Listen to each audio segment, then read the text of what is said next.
Morning dear students, how are you all? So let's start today our computer subject, and we are going to continue lesson number 2, parts of a computer. So see on page number 1818, we are going to see more about the monitor, CRT. Okay, so full form is given in the bracket, cathode ray tube monitor. It is big in size, very heavy, and occupies lots of space. This monitor is rarely used now.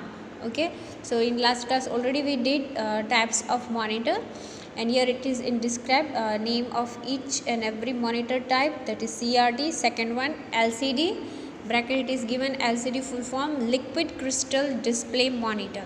It is not very big in size, not very heavy, and occupies less space. The picture of each are clear than on CRT monitor. यानी CRT monitor से ज़्यादा clarity LCD monitor में है, और space है वो कम use करता है, यानी कम जगह में ये आ जाता है. अगर आपका रूम पे अगर स्पेस इतनी कम है और आपको रखना भी है तो LCD is the best. Now third one is LED, that is the light emitting diode monitor. It is not big in size, not very heavy, and occupies less space.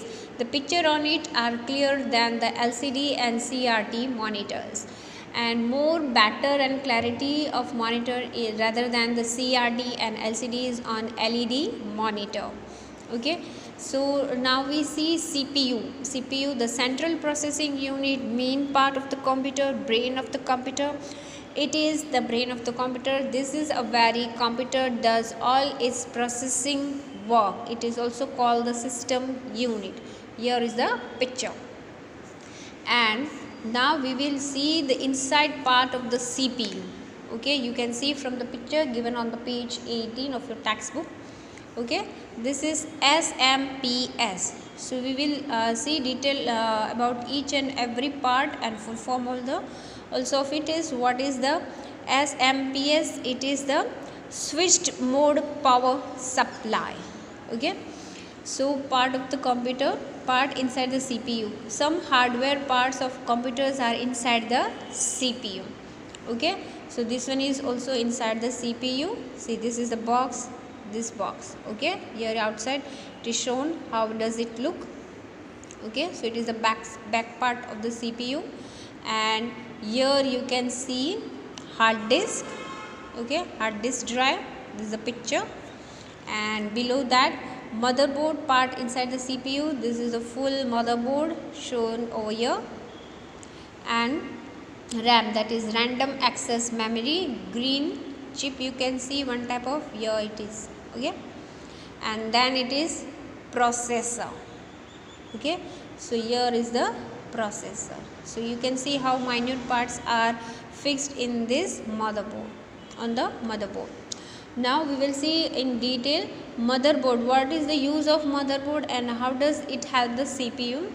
All other parts of the CPU are connected to the motherboard, and here is the SMPS, that is switched mode power supply. This device is used to supply power to a computer.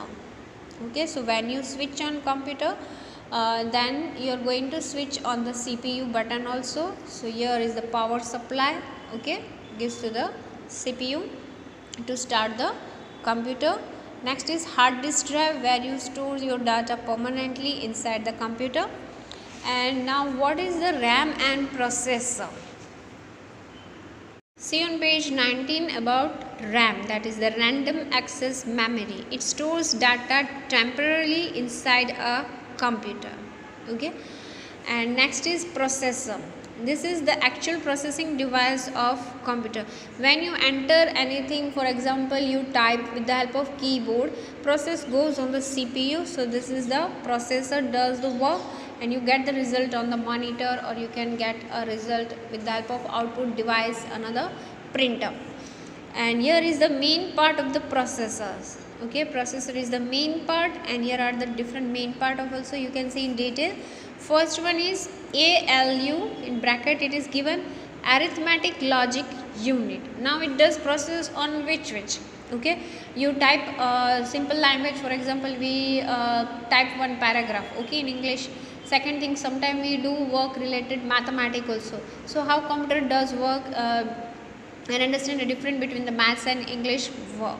So arithmetic logic unit, that is the ALU, carries out all of the mathematical and logical operations. Okay, so it is clear that it is the help of ALU, mathematic logical operation done. And second is CU, that is control unit, that transfers of information from one part of the processor to the other. Third one is MU, that is memory unit. Memory unit stores data in a computer. So process goes under this three part. Okay, that is ALU, arithmetic logic unit, CU, control unit, MU, that is memory unit. Now we see the printer, use of printer, because this is also part of a computer. We can we can add with the computer, okay, to take out the output device. So a printer is an output device. We use it to take printout of our work on a paper. And next is modem.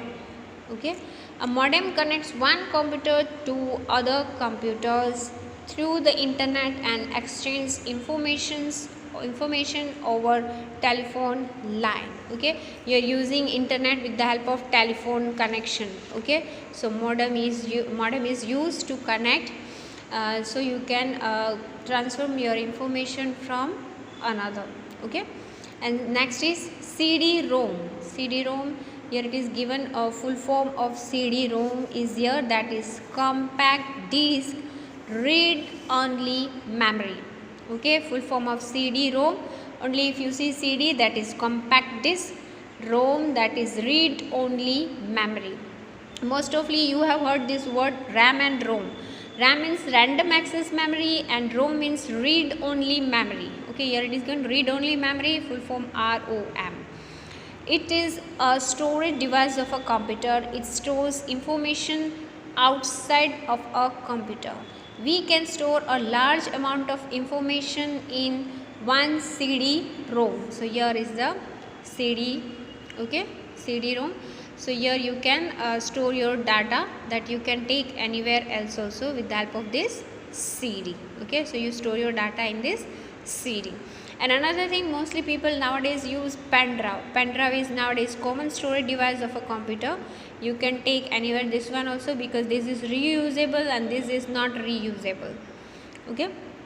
And next is software. What is software? Here it is question given, can you touch a software? No, you cannot touch software. And one another question is given, do you think a computer can work without software? Computer cannot work without software, so your answer is no. Now detail about software. What is software? A computer cannot work by itself. It stands step-by-step instruction to work. Software is a set of instructions that perform a specific task on a computer. Okay, to do any work, first of all, your computer needs instruction. So until and unless you can't give an instruction, computer cannot do any process and cannot give you any output result. Okay, so set of instruction. Okay, it is a name given to a program we use on a computer. Some widely used software are Windows 7 and MS Word. There are two kinds of software: system software and application software. So about detailed system software and application software we will continue in the next class. Okay, so today only this much we are going to show. Inside part of the CPU, here is the picture: motherboard, hard disk, processor, SMPS and RAM, use of modem, printer and CD and pen drive. Okay, so we will continue remaining part in the next class. Thank you students, have a nice day.